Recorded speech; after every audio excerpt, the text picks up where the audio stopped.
Hi, and welcome back to the channel, Ginger Ninja's Movie Reviews. I am the Ginger Ninja, and these are my movie reviews. If you're new to the channel, thank you very much for tuning in, stopping by and checking it out. It is appreciated. And of course, to my returning viewers, you're always appreciated. And thank you for sticking with me as we get through the end of the world films. It's Tuesday, Tubi Tuesday. I'm looking at end of the world films, the apocalypse films, tying in with my main overarching theme for this month being April Apocalypse. This week, we're looking at JeruZalem. Now, this is spelt with a Z. I don't know why. Maybe someone can shed some light on that for me. But came out in 2015. And before I touch on the directors and the stars, I'm going to say, please forgive me for any mispronunciation of any of the names in this film. Okay, so it was directed by the Paz brothers, Duran and Yavar. It stars Yael Groblas, Jon Termerken, Danielle Jadlin, and Tom Graziani. Yeah, hopefully I pronounced all those correctly. If not, my apologies. Now, we'll be discussing plot specifics and spoilers, so if you have not seen this film, you have been warned. So, when a couple of young Americans fly to Israel to visit the city of Jerusalem, a biblical nightmare falls upon them. Bit of a different one, so let's get into this and see what I thought of this film. Now, the cast is really good. I did enjoy the entire cast in this. You've got your four main actors who are in there for the majority of the film. You don't really see Danielle Jadlin's character in as much because it's mostly taken from her point of view. However, that being said, fine performances throughout and the characters are well developed, and you do get a sense of who each person is. And that can be quite hard to do with this style of film, and there is only so much you can do with character development in this style of film. It is, a fast-paced film. It's supposed to a lot of things are supposed to happen in it. Only so much character you can develop in that. Directing is fine. The Paz brothers do a really good job. My main issue with this film is it has a really solid opening, a really enjoyable, intense feel to it. The narration and that opening scene, it kind of after that, it drops out. Kind of bottoms out and doesn't really pick up until 45 minutes into the film. There are certain things that are alluded to along the way, and I'll touch on that in the writing, but it just doesn't pick up. Now, the film itself is beautifully shot. Those 45 minutes where you see Jerusalem and Israel look beautiful. Like, it's shot on location and you get that, very historic, very, biblical feel to it. It's not shot somewhere else and passed off to be Israel. It is shot on location. So, props to that.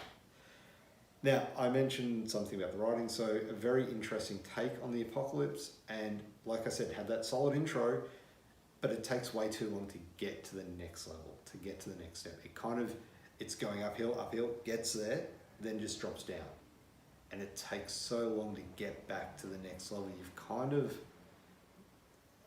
lost a bit of momentum with it. Now, the setup is done well, like I said, and there are parts that are alluded to throughout the film about what's coming, but then all of a sudden it just happens. And you kind of left what? What did I miss something? No. That build up to the next part just didn't happen as grippingly as it should have. The effects. Now, for found footage films, you've got to give or take with these. You can't, the effects are mostly CGI in this, and there are some CGI effects that do look really good. One thing I did pick up on with this watch was that the giant Nephilim that are in the background of some shots look really good, and the detail on them is really well done. And the fact that you can see them from a distance allows the point of view camera work to focus in on them a little bit, and you do get that little bit of detail. Same can't be said when it's up close and in your face. Because the person's camera is moving, they're running, you don't focus on a lot of the things that you could see. If this were a normally shot film, not a found footage style or cam footage style, You know, they would focus on the creatures, on things that are happening more, and you'd get more detail, but not with this. It's the camera, like I said, very shaky, so you don't focus in on those things, which does work because then you get a sense of mystery as well. So it is a bit of give and take. Rewatchability, really tough one, because I've seen this one about 4 or 5 times, and look, it's not without its flaws. Like I said, it's got a great opening, but then it loses momentum, then it picks up again, and it does have a really good ending. I did enjoy the ending, and I won't spoil that here. Go and watch it for yourself. I enjoyed it. I thought the actual premise of it, the hell opening up, was interesting, and I like the sort of biblical infection, like that was kind of cool. I feel this is a somewhat overlooked found footage, end of the world type film, but it's a very different style. Like, what can I say? I enjoyed it. I thought it had its really good points to it, but it did have its flaws as well. So overall, JeruZalem, I'm going to give a 6.5 out of 10. There you have it. That was my review of JeruZalem from 2015. Have you seen this film? What do you think of it? Let me know down in the comments below. And if you could, before you go, please do give this video a thumbs up. And if you haven't already, please do subscribe to my content. Click that notification bell so that way you'll be notified of every time I release a video, which is usually 2 times a week for one of these, and also a bunch of shorts during the week here and there. So thank you very much for watching. Have a great day. Bye.